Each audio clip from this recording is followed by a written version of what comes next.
Casio has made a brand new dress watch, but it has one big problem. To some of you, this might actually be a benefit, to others, a big reason to avoid. And it's a shame because this new Casio is actually really good. Hello there, my name's Kieran, welcome to Top Tier Ticker, I hope you're having a good day. I spotted this new Casio recently on Creation Watches, and it confused me a little. I haven't seen anyone review this watch yet here on YouTube, which is surprising given that it's a very good looking watch, and it's a good price too. Some of you may remember me reviewing the Casio MTP-M105D earlier this year, aka the Casio tank, which generally speaking I thought was a really good release from Casio. And the watch that we're taking a look at today actually got released around the same time. The main difference being that this one has been a lot less popular. However, I think objectively, this is a better watch. It features a genuine moon phase complication on the dial that is something you don't see often at a watch at this budget price. And this one actually comes with a stainless steel case and bracelet too. But truth be told, I do know why this watch hasn't been super popular. It does have some big problems.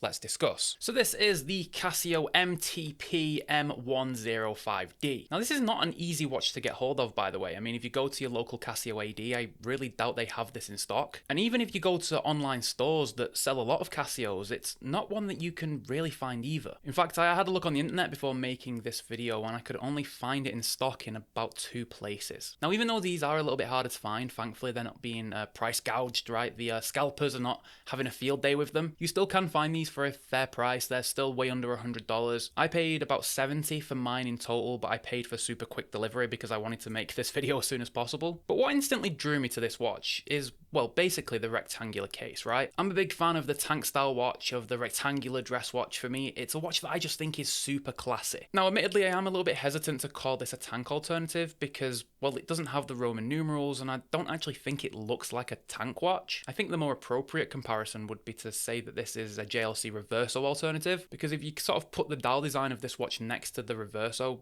they are pretty similar in design. You could actually go as far as saying this may be even a homage to the JLC Reverso, but of course without actually any reverse. This is just a single cased watch. Now this of course is the black dial version. It actually maybe like a slight grey tone to it. If any of you have had the Casio Duro black dial, it's very similar to that, where it has like a slight sunburst finish. There are a couple of other versions available. There's one that has a steel case with a white dial, and then there's this really odd version that has a black dial and a black case. For me, the design of that one just doesn't really make any sense. An all black version of a dress watch, not something you see very often. Now, I didn't really want this black dial one. I actually wanted the white dial version, but I've just not been able to get hold of it. And now that I've finally got this watch in hands, I'm glad I didn't waste my time waiting any longer, because I think I would have been really disappointed if I would have waited another 6 months and bought that white dial one. Now, before I tell you the big problem with this watch, I'll run you through the specs quickly so you know what you're dealing with here. Now, of course, this is a Casio, so we are getting a quartz movement. Again, 3-hand quartz movement, so we have the running seconds. But what makes this movement special for me is that it does actually have a genuine moon phase complication. I believe there's 28 or 28 and a half phases to the moon, something like that. And yeah, this movement actually displays them all, so you can move the moon phase around. By the way, this is the first click of the crown, so you can see the seconds is still running. So of course you can set it to the moon phase, and then over the space of the month it will tell you the phase of the moon.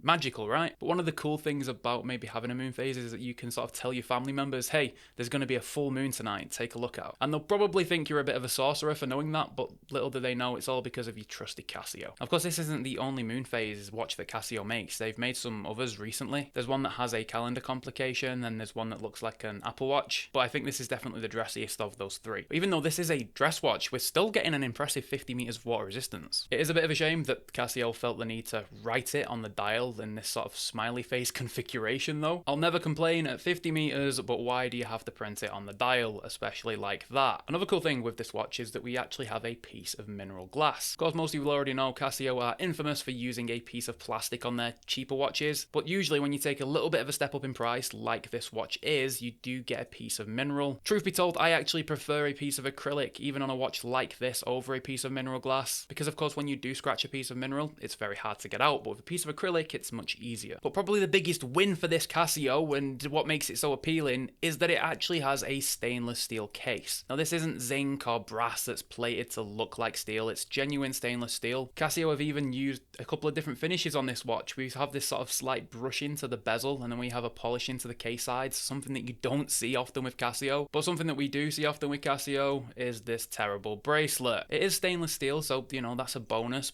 but it's absolutely crap. It's your typical folded link affair that's really hard to adjust. You know, I've not even took the time to adjust this bracelet because they're just an absolute pain in the arse. It will definitely pull some of your arm hairs out if you have a hairy one like me. Generally speaking though, they are quite comfortable and they always match the style of the watch quite well. I mean, it is sort of a silver lining because the quality here is that bad, but the finishing matches the case well, and there's a nice little taper down to the bracelet. There is only 2 levels of micro adjustment here, which, you know, I don't understand why they don't just put more on. And of course it is a pressed clasp too, was we really expecting anything else? But again, in terms of the vibe, I actually think it looks good with the watch. However, it is when you actually put this watch on wrist that you encounter the problems. So here is a bit of a favourite watch of mine. It's the Sander Tank, the $10 champion. And when we put the two next to each other, I think you can see the problem.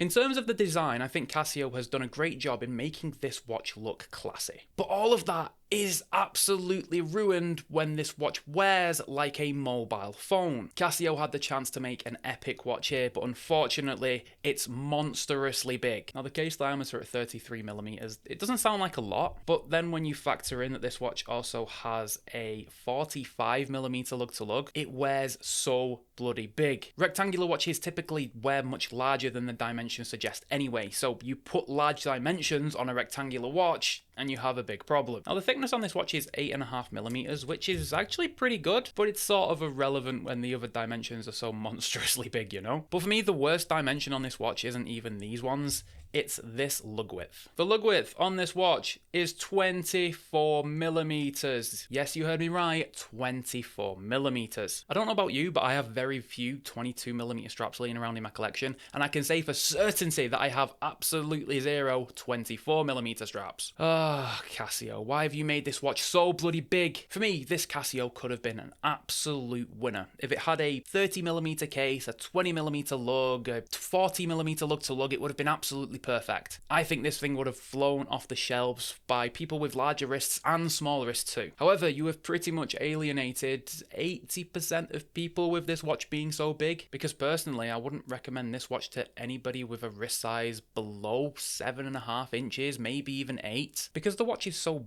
big that it just loses its charm. A watch in this style should be petite and elegant and sort of fly under the radar. This genuinely looks like you're wearing an iPhone on wrist. And again, if we compare these two next to each other, the size difference is just huge. This watch loses all of its elegance, all of its charm, just because it is so big. And even if you do have a larger wrist, bear in mind 24mm lug width, okay? 24, so you're gonna have to order some extra straps, or you're gonna have to use this terrible bracelet. But if, like me, you have a 6.5 inch wrist, 7 inches and below even, I would absolutely avoid this watch at all costs. But if you fancy a Casio watch that will actually fit you and still look classy, then you need to go and watch my review on the Casio Tank that I did earlier this year. An absolutely beautiful watch. Go and check it out. I'll see you over there. Bye for now.